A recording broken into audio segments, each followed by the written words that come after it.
আমরা এই কোরআনকে পড়া ছেড়ে দিয়েছি। বর্তমানে দেখা যায় যে মুসলিমদের ঘরে ঘরে আমাদের উচিত ছিল যে কোরআনের আওয়াজ বেশি আসবে ফজরের পরে। মুসলিমদের প্রতিটা ঘর থেকে কোরআনের আওয়াজ বেশি আসার কথা ছিল, কিন্তু হয়েছে পুরাই উল্টা।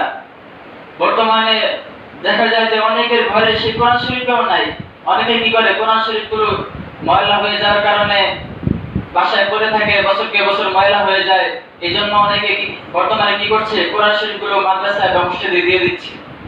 দেখুন যে কোরআনের সাথে আমাদের সম্পর্ক গড়ার কথা ছিল, প্রতিটি ঘর থেকে কোরআনের আওয়াজ আসার কথা ছিল, কিন্তু ঘরে ঘরে বর্তমানে বিভিন্ন অশ্লীল গান বাদ্যের প্রচারণা চলছে।